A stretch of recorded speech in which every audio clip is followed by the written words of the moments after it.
Hello guys, myself Pawan Singh Bhadoria and today we are going to solve our second internal test question number 5. तो अब जो हमको question दिया है उसमें हमको बोला है right algorithm for Lagrange's interpolation method. तो एल्गोरिदम लिखने से पहले हम इसका फॉर्मूला देख लेते हैं क्या होता है। तो फॉर्मूले में क्या है, ऐसा सबसे पहले हमको एक डेटा दिया होगा, इस डेटा के थ्रू हम फॉर्मूला बनाते हैं। तो सबसे पहले अगर हम फर्स्ट कॉलम हाइड करें, ये कॉलम मैंने हाइड कर लिया, तो क्या बनेगा x माइनस एक्स वन, तो ये लिखा है x माइनस एक्स वन, फिर x माइनस एक्स टू, ऐसे ही x minus X three, x minus X four, कहाँ तक जाएगा x माइनस एक्स एन तक, डिवाइड में जिसको हाइड किया था that is x not, so x not minus x one, x not minus x two, ऐसे कर करके x not minus x N तक, और इनटू में y के लिए क्या हाइड किया था y नॉट, तो वो y नॉट यहाँ आ जाएगा। सेम आगे अगर हमने ये वाला कॉलम हाइड किया तो x माइनस एक्स नॉट वो यहाँ लिखा, x माइनस एक्स टू वो यहाँ लिखा, फिर ऐसे कर करके हम करेंगे तो x माइनस एक्स एन यहाँ आ जाएगा। फिर नीचे जिसको हाइड किया था x के लिए, so x1 minus x not, x1 minus x two, x1 minus X three, ऐसे कर करके x1 माइनस एक्स एन तक। तो ये हम करते जाएंगे।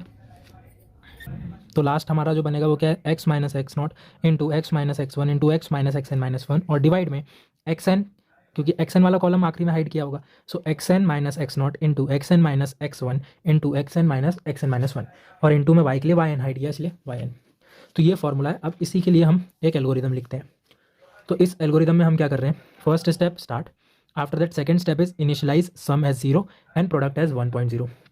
इसके बाद स्टेप 3 में हम रीड कर रहे हैं n और x। यहाँ पे n है नंबर ऑफ जितने भी डेटा है, नंबर ऑफ वैल्यूज़, और जो x है वो है कि किस वैल्यू पे हमको एक किस वैल्यू पे उस y की वैल्यू निकालनी है। तो x is the value at which we need to find the value of y। Then step 4, in step 4 हम क्या कर रहे हैं, वैल्यूज़ रीड कर रहे हैं सिर्फ। तो 0 से लेकर n तक हमने एक लूप चलाया, xi एंड yi हमने रीड कर लिया। स्टेप 5 में हमारा मेन फॉर्मूला बिल्डअप हो रहा है, तो ये है अपना मेन स्टेप। इसमें क्या कर रहे हैं, हम नेस्टिंग ऑफ लूप्स कर रहे हैं। So for i is equals to 0 to n, for j is equals to 0 to n, i की हर एक वैल्यू के लिए लूप हर बार पूरा पूरा चलेगा। दैट इज i की वैल्यू जब 0 है तो ये 0 टू n पूरा चला, i की वैल्यू जब 1 है तो ये पूरा 0 टू n चला, ऐसे करके जब तक i की वैल्यू n है तो ये 0 टू n पूरा चलेगा। इसमें हमने एक कंडीशन दी है, वो कंडीशन क्या है कि अगर i और j की वैल्यू बराबर हो जाती है, मतलब जब i भी 0 है और j भी 0 है, तब हम क्या करेंगे, सम के अंदर सम प्लस प्रोडक्ट इंटू वाई डाल देंगे। दैट इज फॉर्मूले से समझते हैं, ये वैल्यू और ये वैल्यू दोनों जब बराबर हो गई, दैट इज ये भी मान लो x जीरो है और ये भी x जीरो, सो x zero minus x zero, ये क्या हो जाएगा, जीरो। जीरो का इंटू इन सबसे तो ये भी जीरो, और डिवाइड से तो वो भी जीरो। अब इसको अगर हम किसी को में प्लस भी करें जीरो तो उससे कोई चेंजेस नहीं होगा, इसीलिए हमने अलग से इस प्रोडक्ट की कोई वैल्यू नहीं निकाली। बट जब आई की वैल्यू जीरो है और वाई की वैल्यू 1 ही रही, तब क्या करेंगे, हम इस पर आ जाएंगे।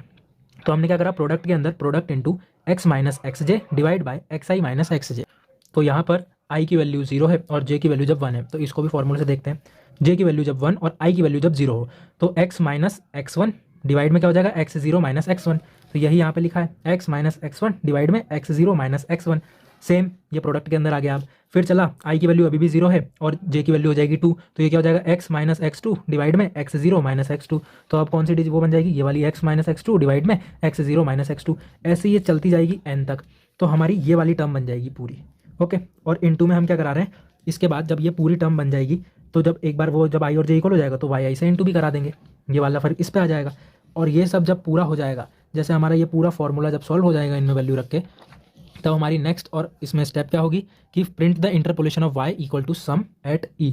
मतलब जो y की वैल्यू जो हमको चाहिए थी वो प्रिंट कर देंगे, और वो हमारी सम के अंदर आ रही है। कैसे आ रही है सम के अंदर, ये आखिरी में सब सम के अंदर ही आ रहा है, सम प्लस प्रोडक्ट इंटू वाई आई होके, तो ये इसके अंदर आ जाएगा और इंटरपोलेशन को हम प्रिंट कर देंगे। मतलब जो हमको वैल्यू चाहिए थी एक्स पे वाई की जो वैल्यू चाहिए थी वो हम प्रिंट कर देंगे एज इंटरपोलेशन, और आखिरी स्टेप स्टॉप, उसके बाद स्टॉप कर देंगे। तो ये थी पूरी algorithm for Lagrange's interpolation method, और ये उसका फॉर्मूला, और इसी फॉर्मूले के थ्रू हमने ये पूरी एल्गोरिदम बनाई है। Thanks for watching.